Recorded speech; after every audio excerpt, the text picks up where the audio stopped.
Mi nombre es Elizabeth Rodríguez, hago parte del área de eventos y capacitaciones de la Cámara Colombiana de la Infraestructura. El día de hoy nos acompaña la empresa afiliada a Equipos y Terrates con el tema Técnicas de cimentación especial para sistemas de metro. Y a continuación les voy a presentar algunas actividades que tenemos para ustedes. Bueno, contarles que el día de mañana inicia nuestro curso de presupuestos y programación de proyectos de construcción de obras de infraestructura. Todavía hay algunos cupos para aquellas personas que quizá de pronto quieren participar en este curso. Nos pueden escribir por medio de nuestro WhatsApp o a través de nuestros correos electrónicos y con gusto les ayudamos con su proceso de registro. También el próximo 16 de marzo inicia también nuestro curso Modelaje Financiero en Excel con apoyo de la inteligencia artificial. Es la próxima semana.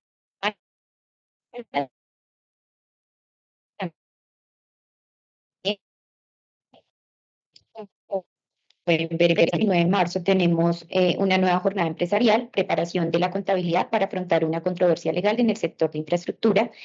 También todos cordialmente invitados a que se puedan registrar. Acá a través del código QR que aparece en la pantalla van a poder revisar todas nuestras actividades que tenemos para que lo tengan presente.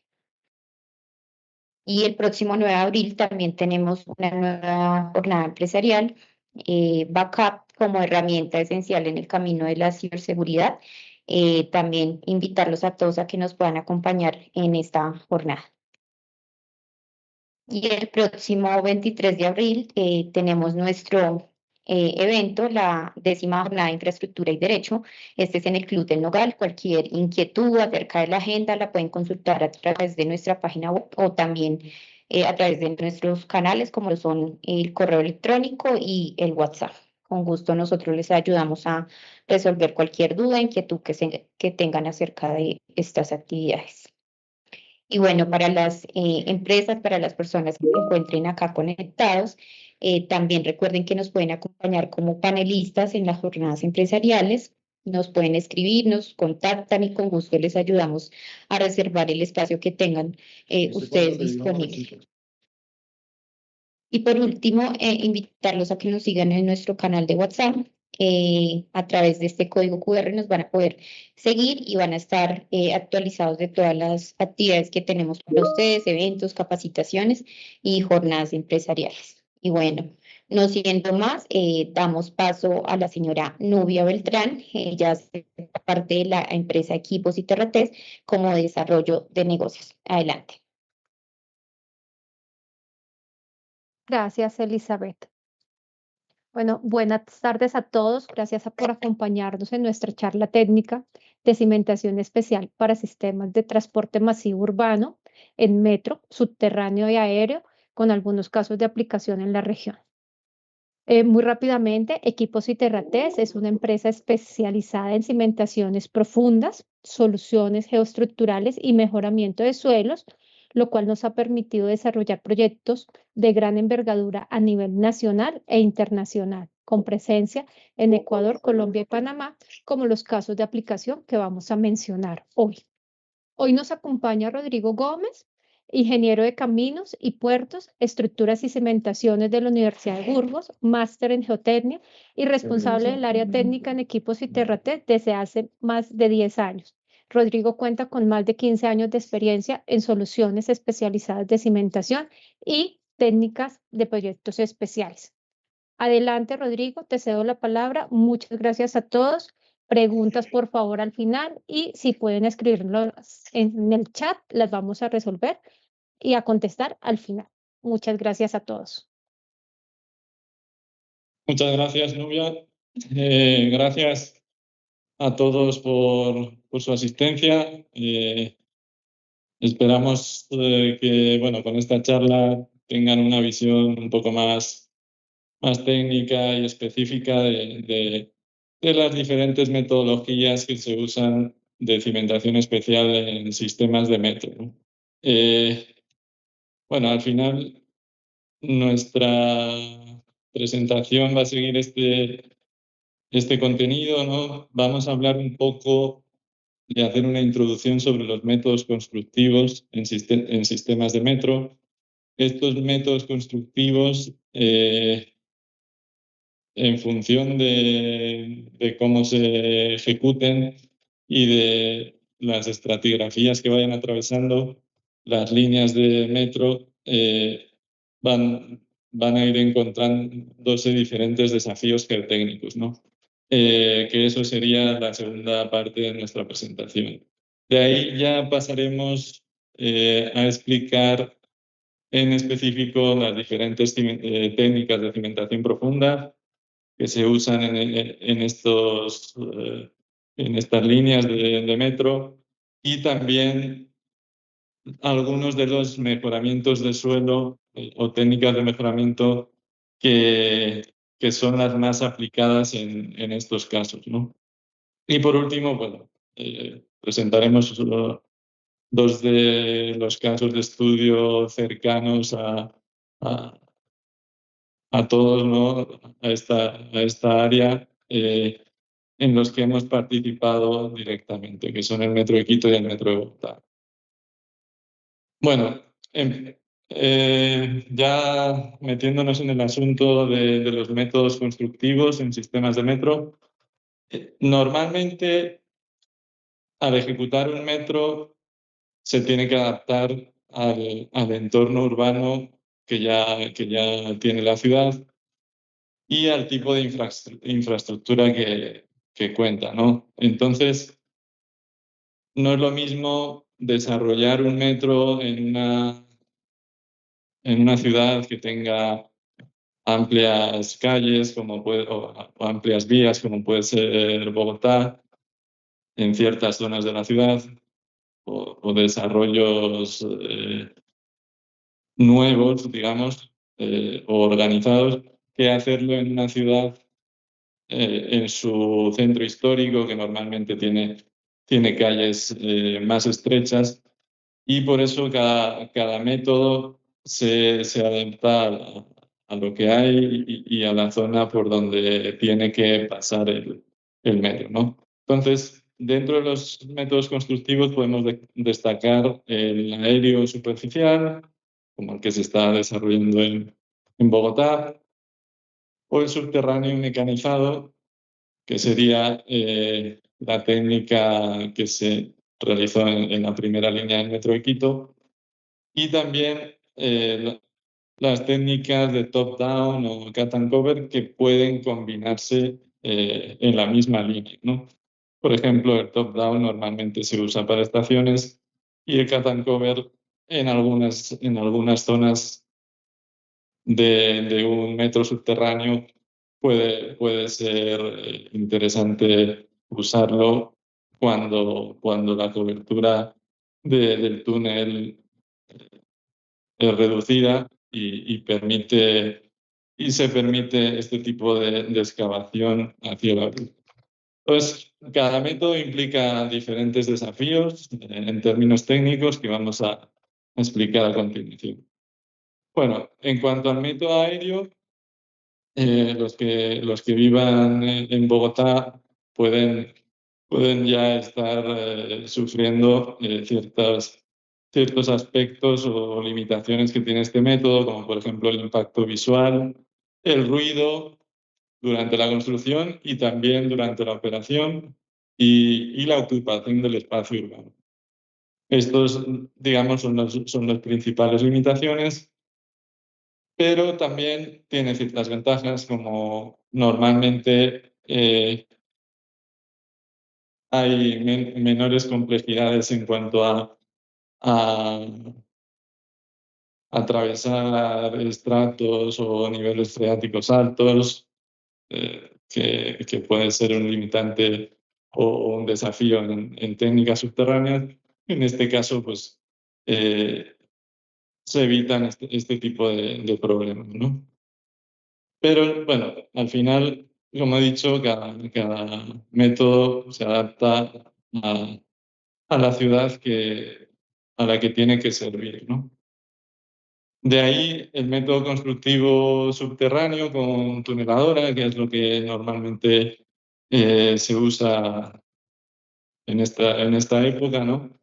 Es una excavación de alta precisión, normalmente, que con la suficiente investigación geotécnica previa puede controlar de una manera muy, muy precisa las subsidencias en superficie y tener el mínimo impacto. Y bueno, pues al final permite un trazado que cruce calles, que pase por debajo de estructuras. Es decir, no tienes esa limitación en el trazado que puede tener una metodología aérea o superficial. Y como digo, un tema muy importante es la ausencia de ruido e impacto visual, tanto en la construcción como en la operación. Luego tenemos estos dos métodos que, como digo, son complementarios, sobre todo al método subterráneo, aunque también pueden ser necesarios en el método aéreo para estaciones. El primero de ellos es el método cut and cover, que al final consiste en hacer la excavación a cielo abierto, abrir una zanja con el debido sistema de contención y luego cubrirla, ¿no? Cubrirla con una losa superficial.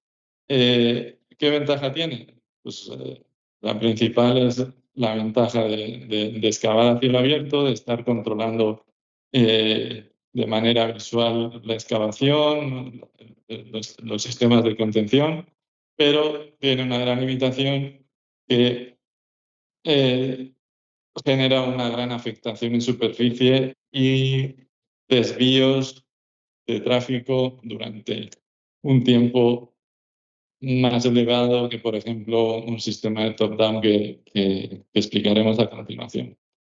Y bueno, está claro que esto no puede ejecutarse cuando hay excavaciones muy grandes, cuando hay niveles freáticos muy altos y cuando pues, requieres atravesar o pasar por debajo de estructuras existentes, ¿no? Y por último, el último método que hemos querido destacar es el método top-down, que permite construir desde la superficie hacia abajo de forma simultánea. Es decir, esto al final, ¿en qué consiste? Se ejecuta un perímetro de un muro pantalla ejecutado desde superficie antes de realizar la excavación. Déjenme poner el puntero. De ahí se ejecutan estos elementos también desde superficie antes de excavar. Bueno, pues vamos. Pues estos serían los muros pantalla. Estos serían las pilas pilotes, es decir, son unos pilotes que ya llevan la columna previamente instalada antes de excavar. Posteriormente, como tienes el perímetro y los pilares o las columnas ya construidos, puedes ejecutar la losa de superficie y devolver el tráfico a la comunidad, devolver el parque o lo que había en superficie, mientras se realiza la excavación de la estación. Normalmente esto se aplica en obras de metro, pero en específico en estaciones, ¿no? Y está claro que reduce el impacto en superficie y acorta al final los plazos de construcción, porque también puedes estar como digo, devolviendo, construyendo la superficie del pavimento y la vía que tenías encima, mientras al mismo tiempo que estás excavando por debajo, ¿no? Bueno, al final estos serían los métodos constructivos más usados en sistemas de metro y vamos a ver qué desafíos geotécnicos vienen asociados a estos sistemas, ¿no?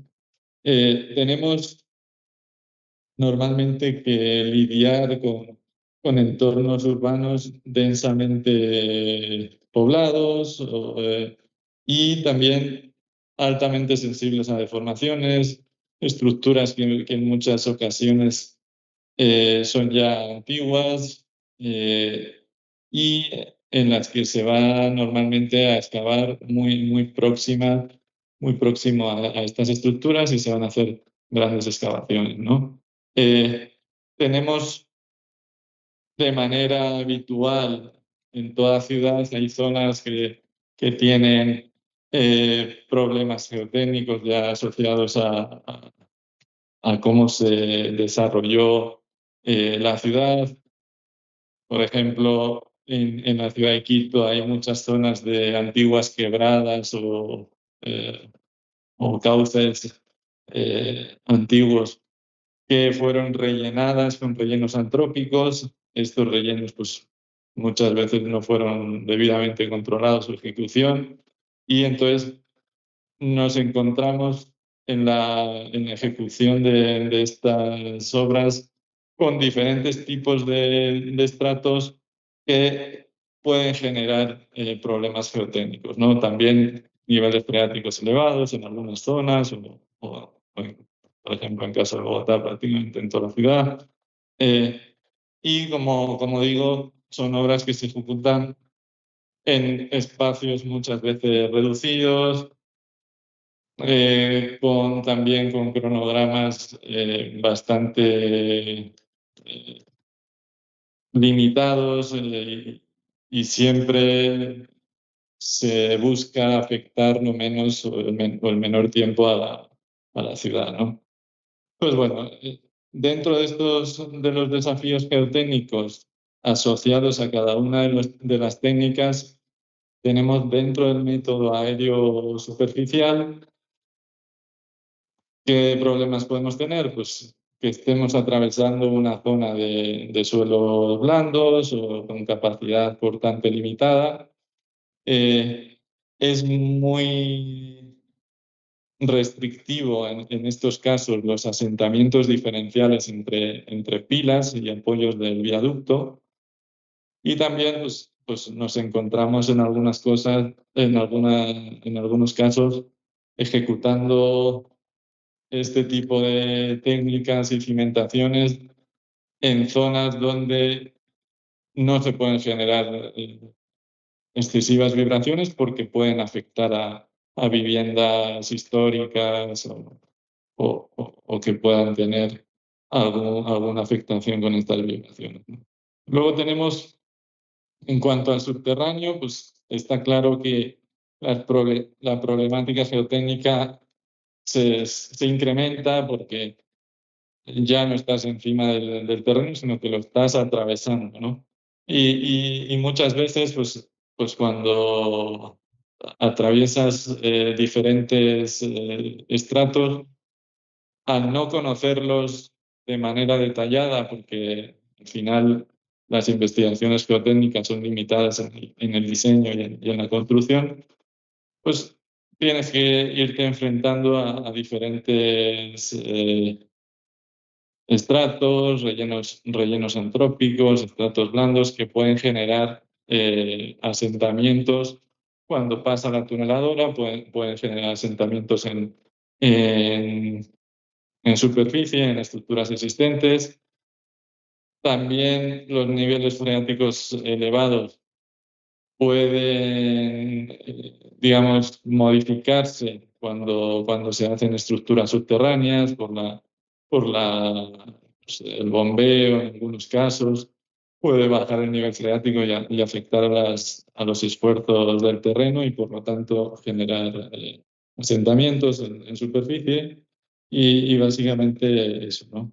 Y luego tenemos, tanto en el método top-down y cut and cover, pues tenemos que lidiar con excavaciones profundas en entornos urbanos sensibles, excavaciones normalmente de grandes dimensiones, ya que las estructuras de metro, por la cantidad de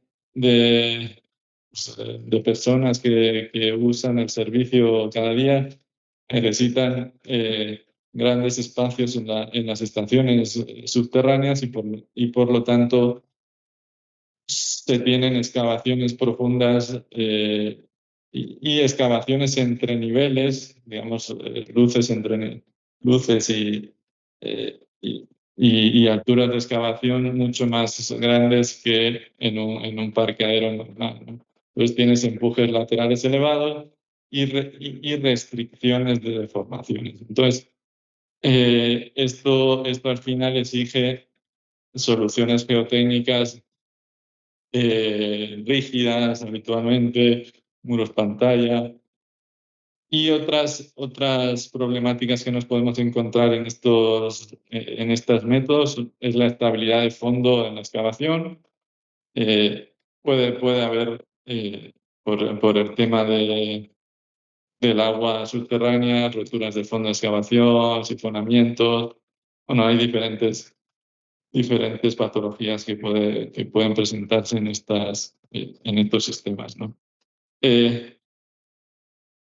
De ahí, pasando ya un poco en detalle a los desafíos más importantes, tenemos las excavaciones profundas de las que estábamos hablando, tanto en estaciones como en pozos, accesos. Entonces tienes este riesgo de inestabilidad por las grandes alturas que tienes que contener y las fallas de fondo. Y como digo, en este caso se suelen usar técnicas de contención con muro pantalla, con pantalla de pilotes, técnicas bastante rígidas que permiten este tipo de estructuras subterráneas, ¿no? Luego, pues, de lo que hemos hablado es el nivel freático y el control de agua. Cuando se están ejecutando pozos, estaciones, es vital controlar la entrada de agua a estas estructuras porque la afectación o el cambio en el nivel freático afecta, como hemos dicho, al estado de esfuerzos en el suelo y puede generar problemas en superficie. Tienes este tipo de soluciones para evitar que haya esta infiltración, esta ruptura de fondo también. Aquí, por ejemplo, pues, se usa bastante en este tipo de estructuras técnicas de mejoramiento con jet routing, inyecciones, etc. Y bueno, y también tenemos, claro está, el control de asentamientos y deformaciones. Suele haber límites estrictos en los asentamientos, como hemos dicho, en las estructuras aéreas, el asentamiento diferencial entre pilas es muy restrictivo. También no puedes afectar con la excavación a estructuras patrimoniales que normalmente tienen cimentaciones precarias o antiguas y por eso necesitas sistemas como en este caso que nos encontrábamos en una zona de patrimonio histórico en la Plaza de San Francisco, en el metro de Quito, y había algunos estratos duros y inicialmente estaba diseñado con muros pantalla. Sin embargo, los muros pantalla en estratos duros requieren el uso de técnicas de golpeo habitualmente, tipo trépano, es decir, se deja caer un elemento en el estrato duro para atravesarlo y esto generaba vibraciones inadmisibles en estas estructuras cercanas, ¿no? Entonces, en este caso se optó por ejecutar una pantalla de pilotes. Bueno, y ya entrando a las técnicas ya en específico, las técnicas que se usan en estas obras de metro, tenemos en primer lugar las cimentaciones profundas, que son, pues al final, Son elementos que transfieren las cargas a estratos más competentes a una mayor profundidad, ¿no? Y estos elementos al final controlan los asentamientos, aumentan la estabilidad y la rigidez del sistema. Y dentro de las cimentaciones profundas o sistemas de cimentación especial, también están los sistemas de contención, como los muros pantalla, que permiten excavar de forma segura en pequeños espacios y en suelos blandos y saturados.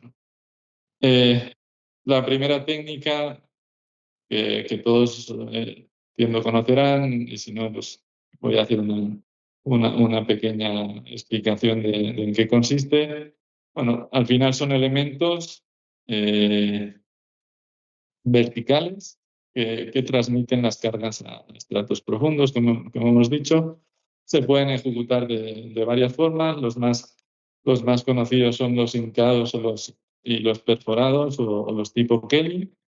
Y en función del tipo de suelo, en función de las limitaciones constructivas que haya, pues una técnica u otra pueden ser más viables, ¿no?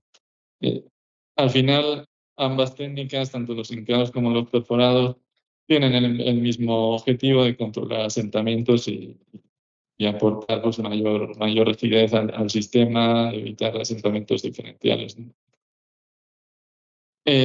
Bueno, pues al final, centrándonos en los pilotes que estamos ejecutando en estos momentos en el Metro de Bogotá, pues he querido destacar los pilotes tipo Kelly. Al final, los pilotes tipo Kelly consiste en realizar una excavación con una herramienta telescópica, que es el Kelly propiamente dicho. Esta herramienta al final va excavando el terreno y va extrayéndolo por fases. En función del tipo de suelo se usa una u otra herramienta. Cuando llegas ya a la profundidad final, bueno, un tema importante es cómo se contiene la excavación cuando va sacando el terreno, ¿no? Pues eso se hace habitualmente con lodos de estabilización, lodos poliméricos, bentoníticos. Nosotros habitualmente trabajamos con polímeros, ¿no? Entonces, una vez se llega al fondo de la excavación y se hacen todos los controles de calidad requeridos, se coloca la armadura, se iza. Aquí vemos una armadura en el momento de su izaje, se va introduciendo en la excavación con separadores. Al final, estos separadores son los que te garantizan el recubrimiento del hormigón. Y una vez se baja por completo la armadura, se hormigona con un tremi, que es un tubo que permite hormigonar desde abajo hacia arriba, ¿no? Desplazando todo el lodo que está conteniendo la excavación. Un tipo especial de pila perforada, de pilote perforado es las pilas pilote, que como hemos dicho son elementos tipo pilote, se excava, se coloca la armadura. Una vez se coloca la armadura, se deja colgada en el murete guía. Bueno, me he saltado la parte del murete guía, que es muy importante en pilas pilote, porque ayuda a centrar posteriormente el pilar, ¿no? Entonces, una vez se iza y se coloca la armadura, se deja colgando, se coloca el pilar, se hace el traslapo del pilar de la columna con el pilote y se baja. Se baja hasta su posición requerida y por último se hormigona, como he dicho, con un tubo tremi se va hormigonando de abajo arriba. Bueno, aquí he querido presentar un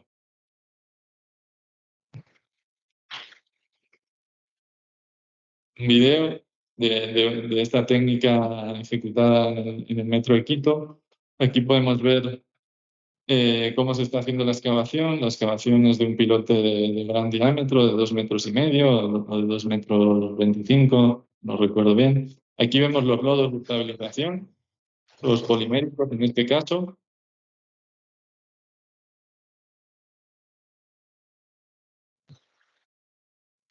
El lizaje de la armadura, como la armadura se instala en el interior de la excavación.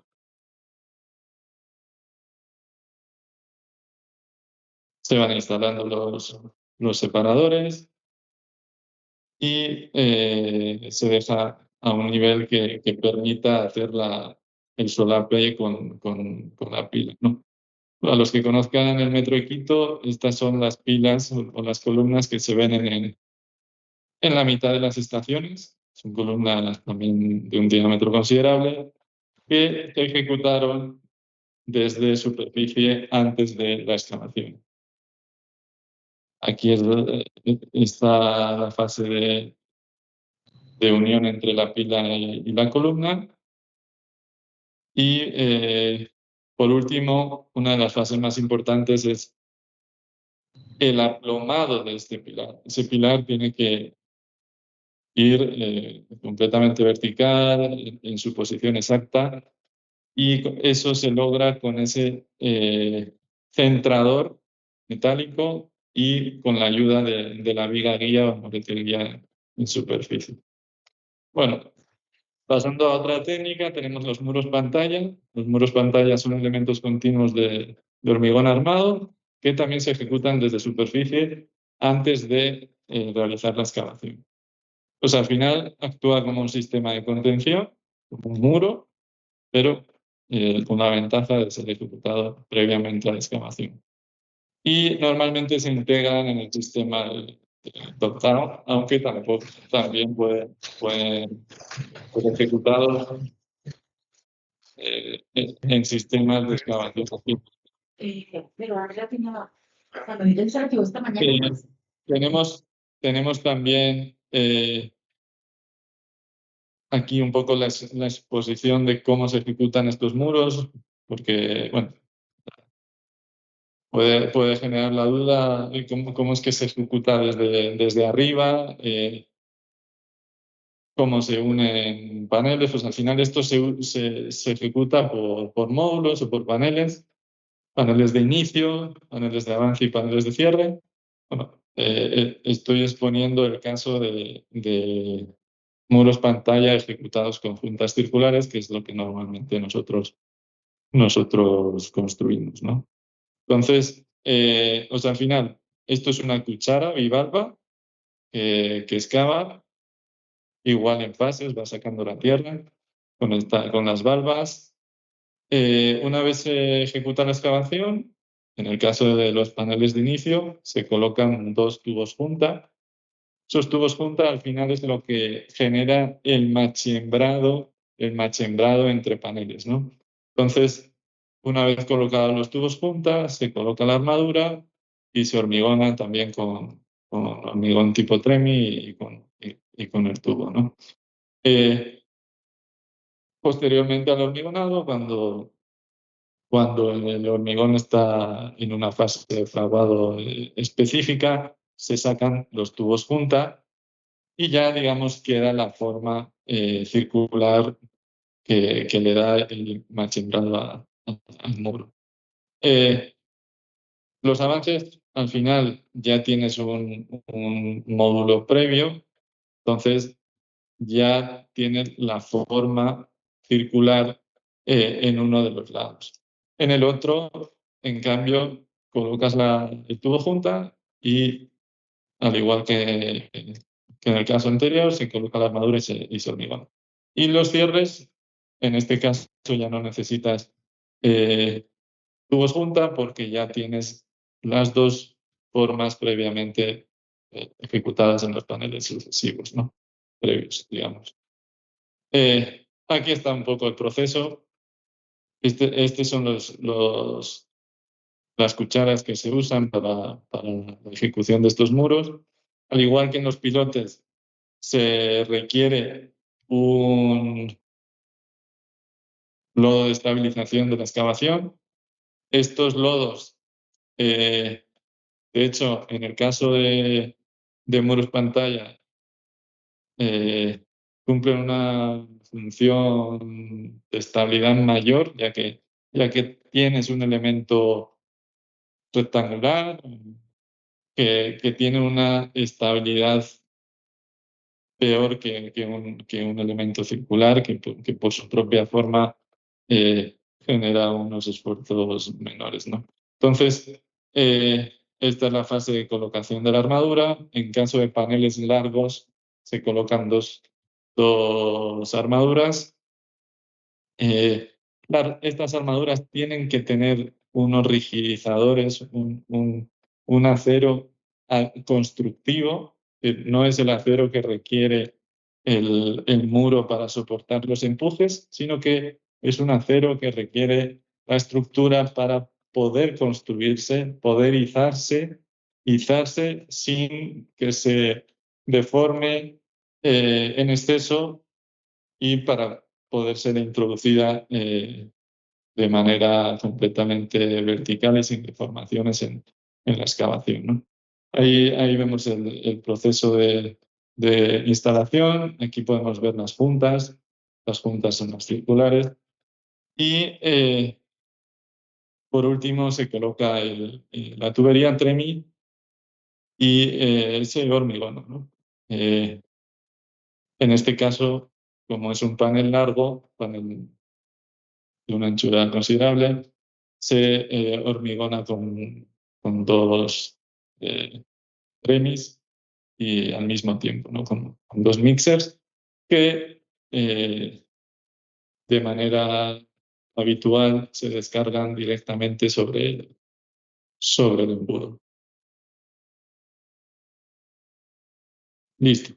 Pasando ya a otra técnica, los micropilotes. Al final también son elementos verticales, circulares, pero de pequeño diámetro. A diferencia de los pilotes, los micropilotes llegan hasta un diámetro de 300 milímetros y normalmente se inyectan con lechada o mortero, es decir, normalmente no se utiliza hormigón en estos elementos, ya que digamos, un relleno más fluido y más permite rellenar de una mejor forma el espacio que queda entre la armadura y la excavación, ¿no? Igualmente sirve para transmitir cargas a estratos más profundos, pero en este caso normalmente trabajan por fuste, ya que el área de la punta es pequeña, ¿no? En comparación al área de fuste que tienen. ¿Qué ventaja tienen? Pues que los equipos que se necesitan tienen dimensiones menores, se pueden ejecutar en espacios reducidos, en espacios con un galio limitado, es decir, con altura limitada, y son ideales para el refuerzo de estructuras, para la protección de estructuras existentes en sistemas de metro, y ahora veremos algunos ejemplos, ¿no? De su aplicación. Aquí tenemos en metros o en túneles convencionales, normalmente, si bien una metodología subterránea habitualmente se ejecuta con TBM o con tuneladora, siempre hay túneles de acceso desde pozos de ventilación, desde pozos de emergencia, que son ejecutados con tecnologías o con métodos tradicionales de excavación. Para ello, en algunos casos se requieren sistemas de contención de bóveda, como pueden ser los paraguas de micropilotes. También se tiene como aplicación la ejecución de pantallas o de cortinas bajo estructuras existentes. En este caso tenemos una infraestructura existente. Esto puede ser viaducto, puede ser también en edificios que estén cimentados superficialmente, y por debajo se requiere construir el túnel. Para evitar que las subsidencias o para cortar o mitigar los asentamientos en superficie que se originan al construir este túnel, se ejecutan este tipo de soluciones. Y también sirven como sistemas de contención para alturas reducidas, y muy usados, por ejemplo, para accesos a estaciones, accesos peatonales, etc. Aquí tenemos algunos ejemplos en el Metro de Quito. Tenemos una ejecución de una cortina de micropilotes, pantalla de micropilotes dentro de un edificio patrimonial en el que se quería conservar la fachada y que tenía una serie de vigas internas que limitaban el espacio y por eso los micropilotes son muy versátiles en ese sentido. Tenemos también los paraguas de micropilotes que he expuesto. Esto es en la entrada a una estación, antes de que la tuneladora ingrese a la estación, se suelen ejecutar estas soluciones para evitar fallas en superficie. Y también tenemos cortinas de micropilotes para contención de tierras, por ejemplo, en accesos a estaciones. Pasando ya a los sistemas de mejoramiento de suelo, ¿qué rol normalmente juegan en un sistema de metro? Pues al final incrementan la capacidad portante y la rigidez en zonas específicas que sean más blandas, zonas de quebradas rellenadas, zonas en donde se ha depositado unos suelos arcillosos más blandos. Entonces, en esas zonas el mejoramiento del suelo es vital para evitar diferentes problemáticas que ya vamos a explicar a continuación. Tenemos también técnicas para acelerar la consolidación de suelos, técnicas, como hemos dicho, para reforzar la estructura del suelo y también para reducir las filtraciones hacia las excavaciones, ¿no? He querido destacar unas de las técnicas más específicas y más usadas en metros. El jet grouting es una inyección a muy alta velocidad de una lechada de cemento que se mezcla con el suelo y te genera unas columnas de suelo, cemento, ¿no? Al final constituyen elementos de mayor rigidez que el suelo original y mejoran la capacidad portante y la estabilidad. El jet grouting es una de las técnicas que más se usan en metro por su gran aplicabilidad en cuanto a estratos, ¿no? El routing puede utilizarse desde arcillas hasta gravas. Si bien es cierto, en gravas grandes se pueden generar efectos de sombra en el que el jet al topar o al chocarse con una grava no progrese y entonces te genere una columna muy regular y que no alcance el diámetro que necesitas, ¿no?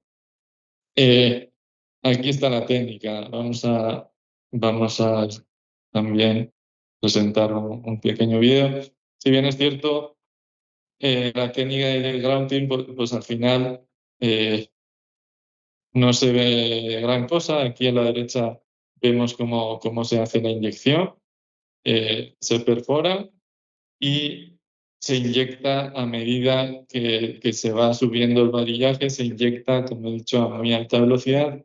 Esta alta velocidad genera una erosión en el suelo y una mezcla con la lechada de cemento.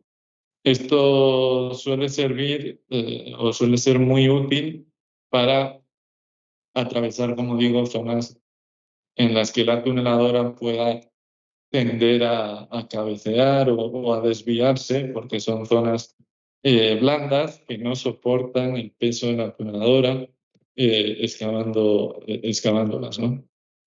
De ahí, bueno, al final es lo que digo. Aquí tenemos la perforadora, aquí ya está realizando la inyección y el volumen de lechada que inyecta es un volumen que se está metiendo adicional en el terreno. Entonces, por eso se genera este rechazo. Al final es un material que tiene que salir a la superficie porque se está metiendo volumen, que si bien es cierto se mezcla con el terreno, hay un rechazo o un exceso de volumen que tiene que salir y que se tiene que ir desalojando. Tiene grandes consumos de cemento, por eso es una técnica que en términos económicos no es muy viable para otro tipo de proyectos, pero en cambio para sistemas de metro es bastante utilizada, ¿no? Bueno, también vamos a hablar de las inyecciones de para impermeabilización o para refuerzo del terreno. Consisten al final en inyectar o en introducir en el terreno una mezcla que, que al fraguar o rigidice el suelo, o bien al entrar en contacto, hay algunos tipos de inyecciones que al entrar en contacto con el agua se expanden y generan el sellado de filtraciones, ¿no? También, dependiendo de la técnica que uses de inyección, son aplicables a todo tipo de terreno. De hecho, el Hierro es un tipo de inyección, pero si recordamos el cuadro, digamos, la gráfica que hemos visto antes, las inyecciones al final, cada tipo de inyección se adapta a una estratigrafía, pero como digo, como hay diferentes métodos de inyección, cubren todo el espectro de estratos, ¿no? Las más típicas en sistemas de metro son las inyecciones para control de asentamientos o para compensación de asentamientos. La tuneladora, cuando atraviesa el terreno, puede generar asentamientos en superficie. Entonces, en zonas donde esos asentamientos, si bien son asentamientos mínimos, pueden generar daños o afectaciones a estructuras existentes, se pueden hacer inyecciones para compensar esos asentamientos que genera la tuneladora, ¿no? Aquí podemos ver este tipo de inyecciones, que son inyecciones de fracturación hidráulica, en el que se introduce una lechada digamos, a presión y caudal controlado para generar estas microfisuras o roturas del terreno por donde penetra, y como es una lechada estable, finalmente fragua generando una rigidización del suelo, ¿no? Aquí podemos ver, aquí a la izquierda, una especie de gráfico de esta técnica. Tenemos una estructura que ha podido sufrir asentamientos diferenciales con el paso de la tuneladora. Normalmente, antes de que pase la tuneladora, se hace una inyección primaria, y posteriormente, o cuando está pasando, se va midiendo topográficamente los puntos de control en la estructura, y si se va asentando, pues se compensa, se inyecta en sucesivas fases la lechada para lograr la compensación. La ventaja que tiene esto es una inyección que se hace con válvulas o con tubos manguito o tubos con válvulas tipo manguito. Estas válvulas al final permiten la inyección en diferentes fases por las mismas válvulas y con esto se logra poder intervenir a medida que se van generando los asentamientos, ¿no? Y bueno, entrando ya un poco en detalle en los casos de estudios del metro de Quito y Bogotá, vamos a ver algunas de las, digamos, situaciones que nos hemos encontrado. En el caso del metro de Bogotá, pues la mayoría de las actuaciones que hemos hecho han sido para pilotes para cimentación profunda del viaducto, con pilotes tipo Kelly, pilotes que van hasta los 65 metros, creo que de profundidad, diámetros de hasta 1,80, 2 metros. Y bueno, pues al final se usan este tipo de equipos, son pilotadoras, las grúas auxiliares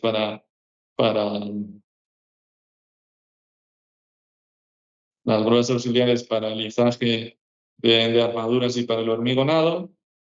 Y bueno, pues aquí vemos un poco la afectación que genera estos trabajos en superficie y como son pilas cada cierta distancia, pues al final te genera una afectación en toda la vía, ¿no? Luego, bueno, aquí tenemos otros casos. Aquí podemos ver cómo se realiza el izaje e instalación de la armadura. También estamos ejecutando en el metro de Bogotá muros pantalla para las estaciones. Aquí podemos ver una esquina, un panel en la esquina. También podemos observar lo que es la cuchara bivalva y la estabilización del suelo con lodos, ¿no? Bueno, más fotos de la obra del Metro de Bogotá. Aquí, en cambio, ya podemos ver las estaciones excavadas, ¿no? Esto es la obra del Metro de Quito. Una cosa que no les he explicado antes es cómo se extraen estas juntas, porque al final se te genera, una vez se ha hormigonado, el hormigón, cuando está en estado líquido, pues al final genera presiones, y cuando está en el estado de fraguado requerido para extraer las juntas, también te genera fricción, ¿no? Entonces, al final, necesitas unos elementos que sean capaces de generar la tracción requerida para extraer este tipo de juntas, ¿no? Y es lo que vemos aquí y se conoce como extractores, ¿no? Tractores de juntas circulares en este caso. Bueno, aquí pueden ver cuál puede ser el acabado de estos muros. Al final, estos muros se ejecutan contra el terreno, es decir, el terreno es su encofrado, es su formaleta, y por lo tanto, dependiendo de cómo sea este terreno, los muros van a quedar más o menos irregulares, ¿no? Al final, si tenemos digamos, unos estratos cohesivos con partículas finas, pues normalmente partículas finas y estables, es decir, suelos estables, cohesivos, que se estabilicen bien con lodos, pues se puede generar unos acabados decentes. Si bien es cierto, esto nunca queda visto en las estaciones y se debe colocar digamos, un muro arquitectónico delante de ellos. También porque, si bien es cierto, con este tipo de juntas circulares se logra que el camino que tenga que recorrer el agua en caso de que haya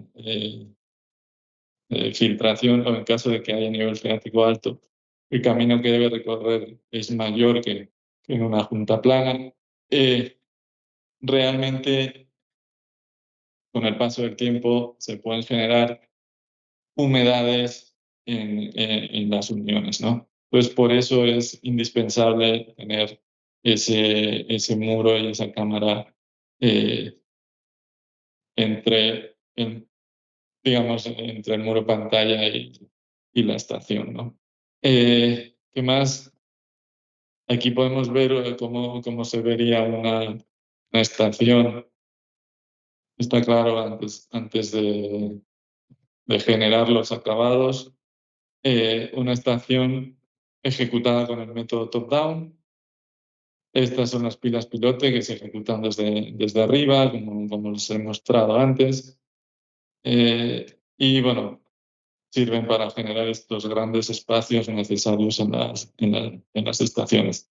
Este es uno de los casos en el metro de Quito, donde se tuvo que trabajar en zona patrimonial con grandes limitaciones de vibraciones por las estructuras históricas por las cimentaciones antiguas que tenían estas edificaciones.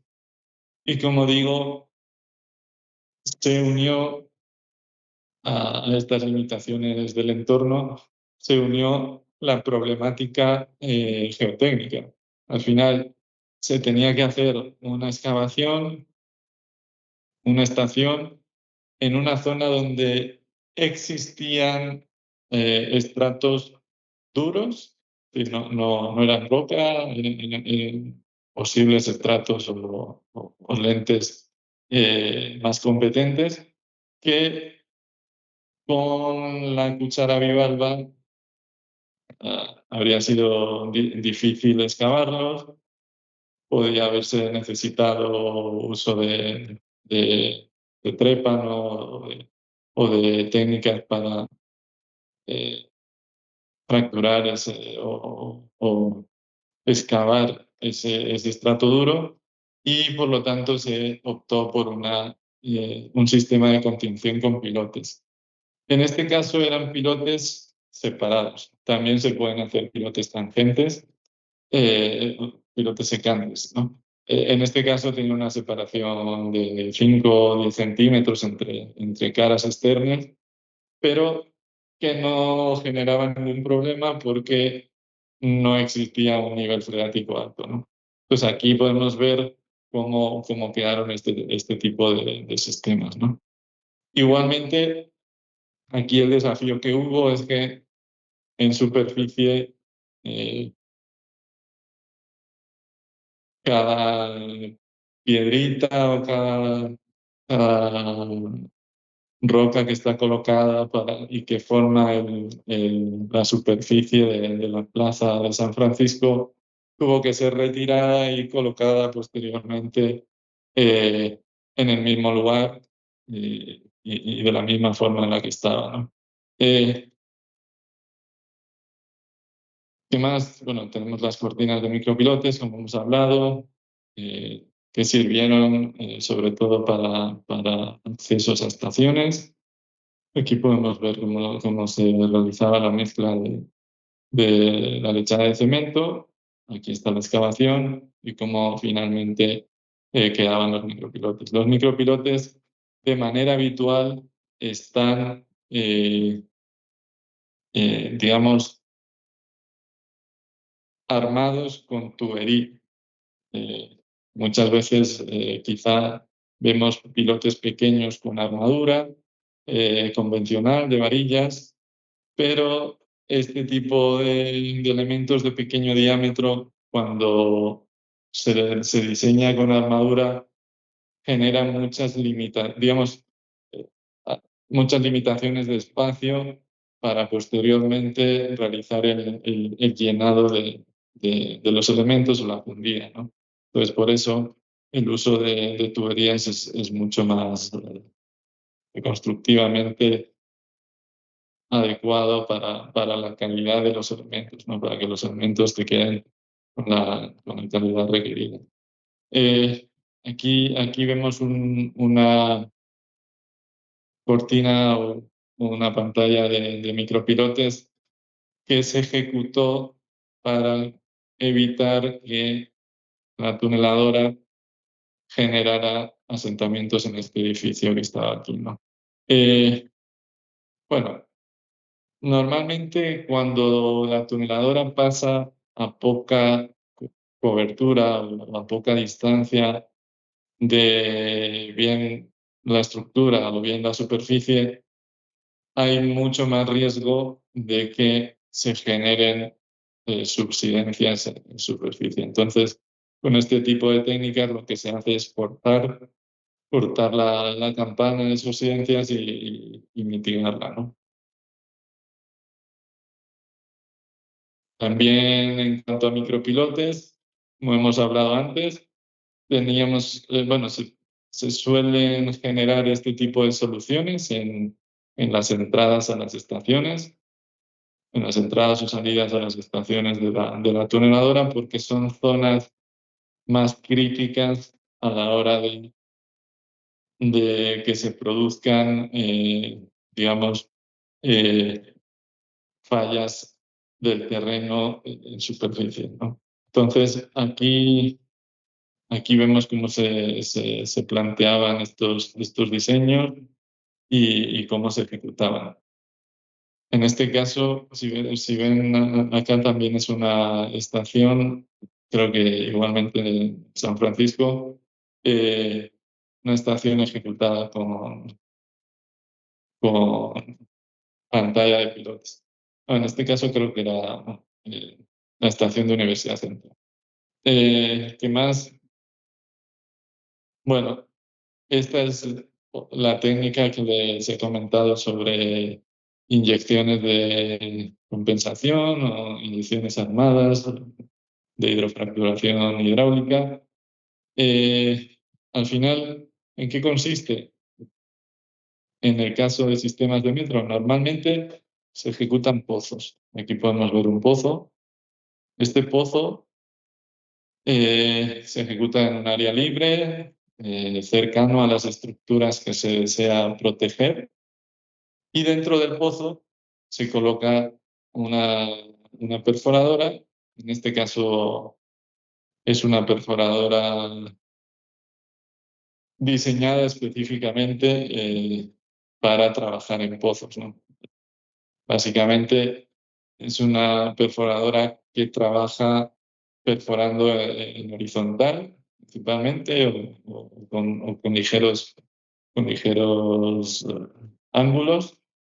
Y aquí vemos las perforaciones que se han ejecutado, que sería cada una de estas líneas que vemos aquí, ¿no?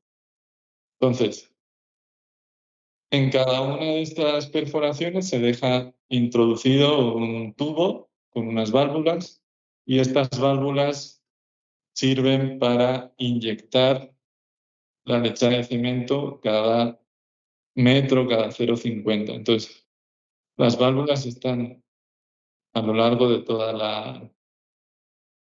el tubo, que se deja metido en la perforación, y por cada una de estas válvulas se inyecta lechada con caudal y presión controlada y al mismo tiempo con control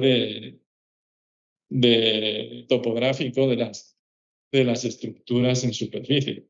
Aquí vemos una estructura, aquí vemos otra, y el túnel pasaba por acá. Pues al final esto genera como un paraguas al mismo tiempo eh, de de hecho, en el metro de Quito se dejaba introducido un tubo de acero.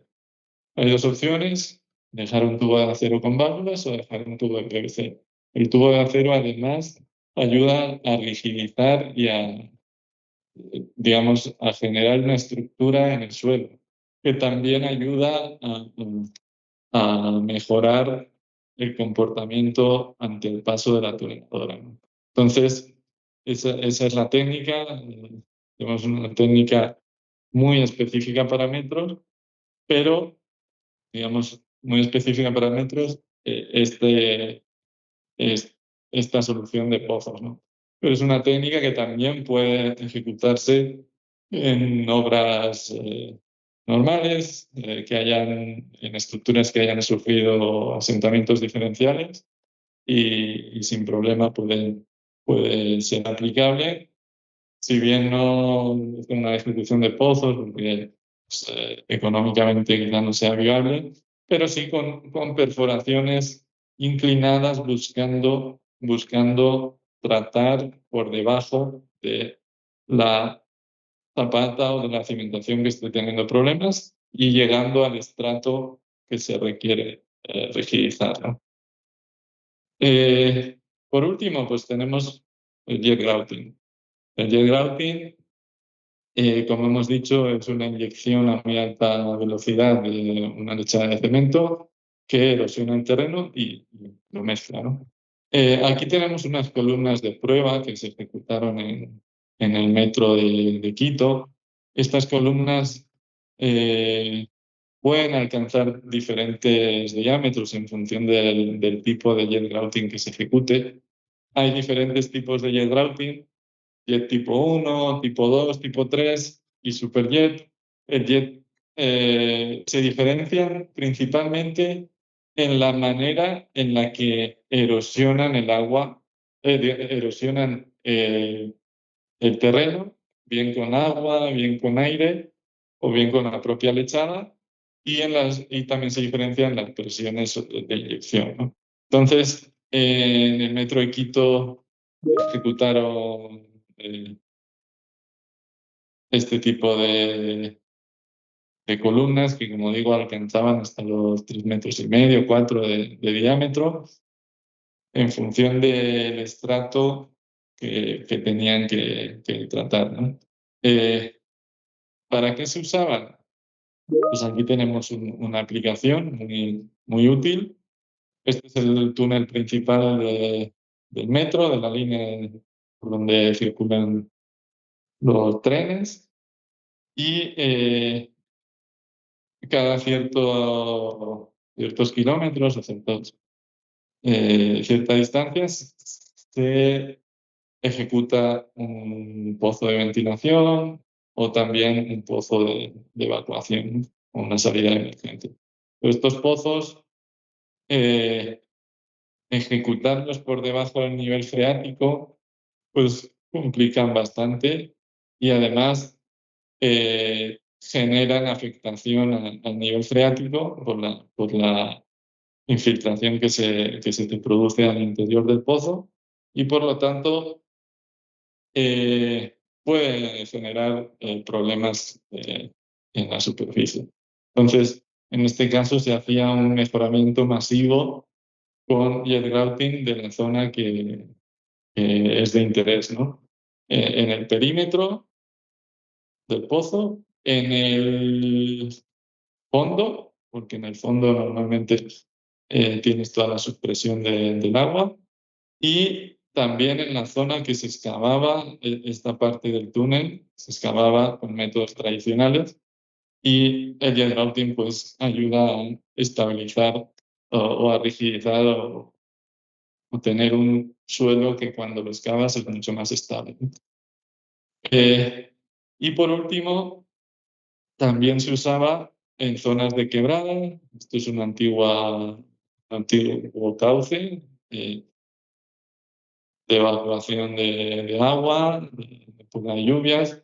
Este antiguo cauce fue encauzado digamos, en un box culvert y rellenado de una manera pues, no tan controlada. Un relleno entrópico que tiene características geotécnicas peores que el terreno natural, ¿no? Entonces, cuando la tuneladora llega a estas zonas,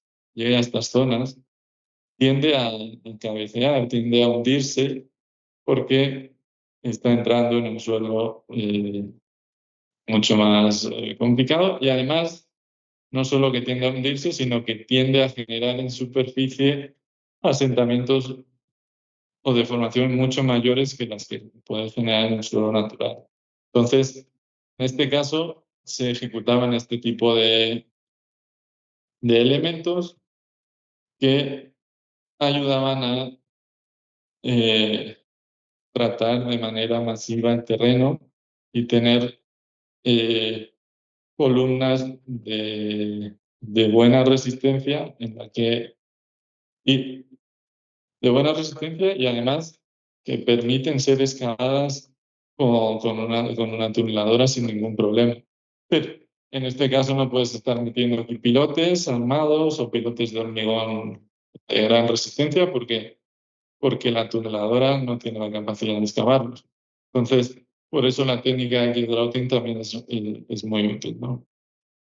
Y también, tanto las columnas de jet como en algún caso columnas de mortero pueden ser usadas en los corralitos de entrada a las estaciones para controlar y secar aquí, por ejemplo, el nivel freático antes de que entre la tuneladora. Es decir, la tuneladora, digamos, la rueda de excavación de la tuneladora entra aquí a una zona que ya ha sido reducido el nivel freático, y cuando entra a romper el muro de la estación, ya no tienes este problema de entrada de agua y de riesgo de pérdida de capacidad del terreno superior, ¿no? Entonces, eso es otra de las técnicas o de las aplicaciones de estos métodos en sistemas de metro. Y bueno, esta era la presentación que teníamos preparada para ustedes. Espero bueno, que les haya gustado, y bueno, la idea también es entrar un poco en conversación de las posibles preguntas que hayan surgido durante la exposición, ¿no? Buenas tardes a todos. Adelante con sus preguntas. Veremos si hay manitos levantadas o si está bien que nos la puedan compartir por el chat para dar respuesta.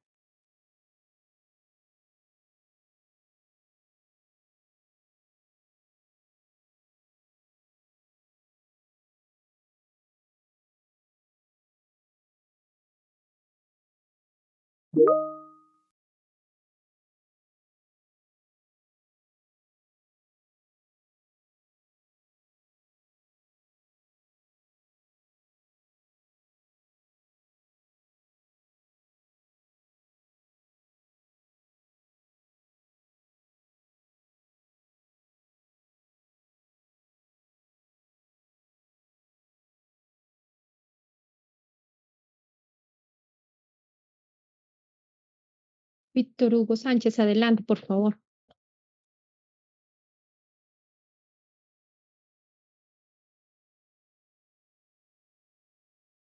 Creo que ahora sí ya tengo sonido. Sí, te escuchamos.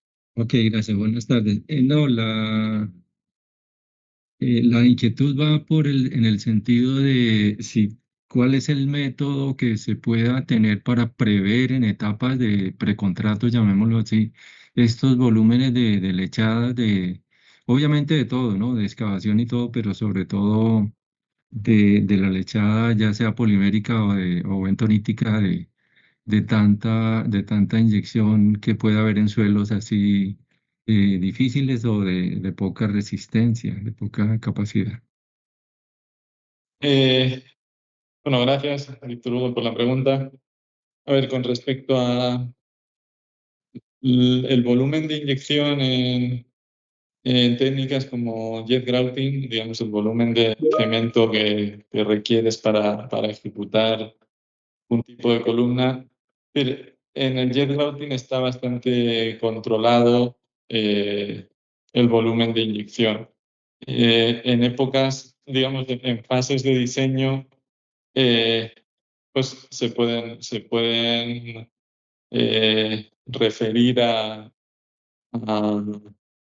documentos técnicos que te guían en el sentido de si requieres ejecutar una columna de X diámetro en un tipo de suelo limo arenoso, en un tipo... hay una relación directa entre el volumen, bueno, el consumo de cemento, el tipo de jet y el diámetro de la columna, ¿no? Entonces, normalmente en fases de diseño ya definen el consumo de cemento por metro de columna para alcanzar las, eh, las dimensiones que se requieren en el diseño. En cuanto a inyecciones de compensación de asientos o inyecciones de hidrofracturación, es muy cierto que no es posible establecer con precisión desde etapa de diseño el volumen que se va a requerir, el volumen que se va a requerir en la construcción. Por eso, habitualmente, si bien se pueden definir unos rangos en función del tipo de suelo también, si son suelos más arenosos, más limosos, pues en función de eso y del volumen a tratar, el volumen de suelo a tratar, puedes definir unas cantidades preliminares basadas en la experiencia, son datos basados en la experiencia, pero que pueden sufrir variaciones considerables en etapa constructiva. Normalmente son rubros que quedan un poco abiertos en cuanto a volúmenes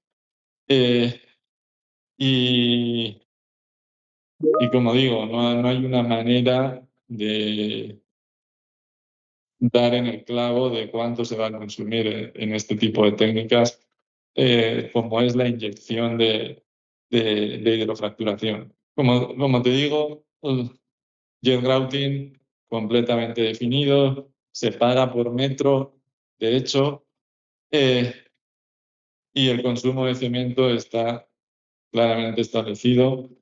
En cambio, en inyecciones de otro tipo es mucho más difícil preverlo desde etapas iniciales. Igualmente, en sistemas en líneas de metro, lo habitual es hacer campos de pruebas en la fase de construcción. Sí, fase de diseño establece unos tipos de columnas, unos datos preliminares de diámetros y de consumos, pero al ser proyectos tan grandes, se suelen hacer campos de pruebas con los equipos que se van a utilizar en la construcción para ver realmente qué parámetros de inyección necesitas y qué para conseguir los requisitos del diseño, tanto en diámetro como en resistencia. Te estoy hablando un poco más de jet grouting. En caso de las inyecciones de compensación de asientos, la verdad es muy difícil porque al final hay maneras de establecer digamos, el cono de subsidencias, o digamos, la campana de subsidencias que puede generar una excavación de un túnel, pero eso se controla mucho desde la propia ejecución del túnel, desde la propia compensación de presiones que tiene la tuneladora. Claro, indudablemente, si esa compensación de presiones no es completa, se te va a generar una campana de asentamientos o unas subsidencias en superficie, y ese volumen que se te asienta en superficie, puedes estimarlo en época, digamos, en etapas de diseño, pero como digo, depende mucho de que también se esté ejecutando el túnel, la compensación de presiones en el frente, etc. Y ese volumen, pues al final que se te genera, pues lo tienes que compensar con volumen de lechada de cemento, ¿no? Pues básicamente sería esa la respuesta. No sé si he aclarado algo o he generado más Sí. dudas. No, no, perfecto, sí, sí, de acuerdo. Sin embargo, pues me genera una contrapregunta y es, bueno, en proyectos hidroeléctricos hay algunas inyecciones que son de consolidación que igualmente no se puede prever con exactitud el volumen que se va a usar de lechada en este caso. Pero me queda la duda es de, ¿el contrato permitiría cláusulas de reajuste por este imprevisto? Bueno, no sé si sea para ti la pregunta, pero Normalmente son contratos que, bueno, además es un tema de contratación, en muchos casos de limitaciones de contratación pública o lo que sea, pero en contratos privados entre, digamos, especialistas como nosotros, normalmente las cantidades de inyección suelen quedar abiertas a posibles variaciones, ¿no? En ese sentido, ¿no? Eso es lo que le puedo decir, digamos, gracias, ingeniero. desde el punto de vista privado, porque al final nosotros solemos ser subcontratistas Ok, especializados. gracias, ingeniero. Muy amable. Gracias, Víctor Hugo, por tu pregunta. Tenemos una pregunta en el chat y una mano levantada de Juan Antonio. Vamos con la pregunta en el chat. ¿Qué parámetro de calidad se tiene para la columna de jet grouting? Resistencia, profundidad, diámetro. Normalmente el diseño pide diámetro y resistencia.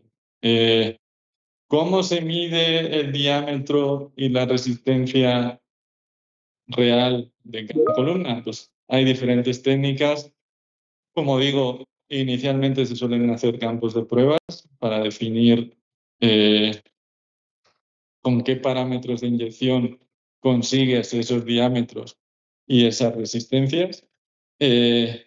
Estos campos de pruebas muchas veces o algunas veces permiten la excavación de las columnas y la verificación visual de diámetros. A veces se pueden generar sondeos con cierta inclinación para definir el diámetro en base a la inclinación y a la recuperación de muestra. Y por otro lado, con esa misma recuperación de muestra se hacen ensayos de resistencia. En etapa de construcción ya de columnas ya de producción, que llamamos, hay algunos otros métodos que permiten la evaluación de la columna en la etapa en la que sigue sin fraguar o sigue blanda. Al final, hay métodos que permiten parar la inyección o de la columna y introducir alguna sonda que permita ver el diámetro de la columna real. En caso de resistencias, pues igualmente tocaría, si quieres un dato directo, hacer un sondeo de recuperación de testigo y hacer la resistencia. Porque, digamos, hay técnicas indirectas también para ver para ver diámetros de columna y rigideces, pero tampoco son tan exactas, ¿no? Muchas gracias, Rodrigo. Tenemos la mano levantada de Juan Antonio. Adelante, por favor. Muchas gracias, Rodrigo. Y Nubia, quería comentar varias cosas. A ver, empezando si quieres por el final, ¿cómo se puede medir? Todo lo que ha dicho Rodrigo es cierto. Hay que tener muy claro que cuando se hagan los sondeos para sacar testigos, para romper, estamos tratando un suelo cemento, no un concreto. Entonces, la batería que se utilice para sacar tiene que ser una batería triple, o sea, tiene que sacarse una muestra lo más inalterada posible, porque muchas veces al sacar el testigo se daña bastante la columna en sí. También se puede utilizar algún tipo de geofísica, por ejemplo, un crosshole, ¿sabes? Para un crosshole, digamos, entre dos sondeos para ver, digamos, el comportamiento cuando sea un tratamiento de rigidez. Y otra cosa sobre la pregunta anterior, a ver, si queremos tener un dato más o menos de cuáles van a ser las admisiones y tal, hay que hacer zonas de pruebas. Quiero recordar, y además intervenimos en el proyecto, que en la fase de diseño de Metro de Bogotá, que el suelo de Bogotá, la verdad, pues es un gran desconocido, por mucho que estemos todos encima de él. Se hicieron 9 pilotes con celda de Osterberg a escala real que ejecutamos nosotros para la FDN y esos datos se dieron a los licitantes en el metro y eso llevó consigo y con consiguiente un ahorro de un 20 o un 30% en la longitud de los pilotes. Entonces, realmente, para trabajos, por ejemplo, dices, bueno, ahora hay la línea 2 de metro tiene previsto ejecución de J-Grouting. Quizá se debería hacer una prueba a escala real para darle a los licitantes esa información y que tuvieran, pero bueno, evidentemente con los retrasos que lleva no va a ser así. Pero la manera de verlo un poco es extrapolación. Hay ciudades que tienen 15, 20 líneas de metro y ya se conoce el subsuelo, ya se conocen los parámetros, las admisiones por tipo de terreno, etcétera. Pues aquí todavía, pues por ejemplo en Bogotá no tenemos mucha experiencia de metro subterráneo o de trabajos con tuneladora o de cómo se comportan. Porque, por ejemplo, en las inyecciones, y eso en el Jägerrouten, en inyecciones de compensación los volúmenes no son tan grandes, porque lo que se busca es reemplazar el volumen o sea, reemplazar los asentamientos por un volumen. Algo se rigidiza, pero sobre todo es sustitución de volumen y no es tan grande el volumen.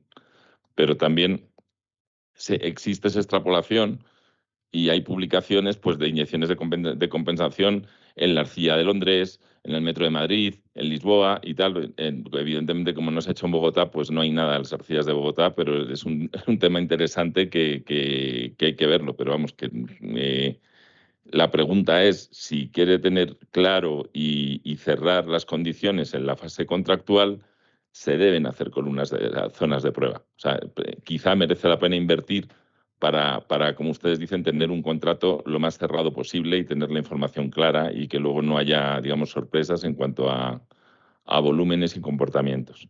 Vale, gracias. Muchas gracias, Juan Antonio. Muchas gracias. Nos queda por agradecer a todos su asistencia.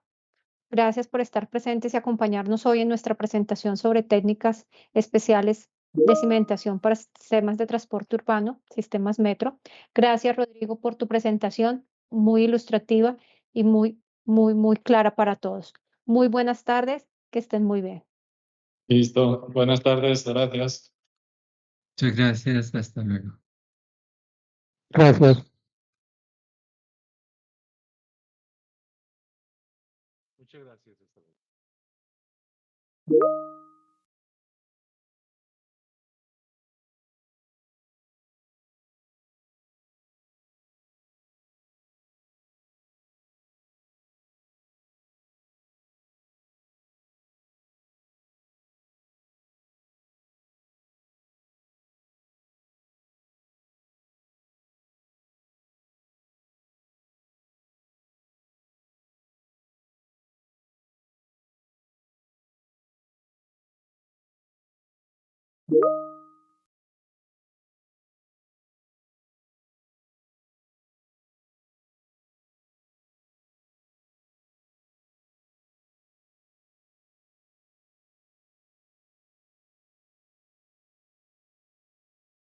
you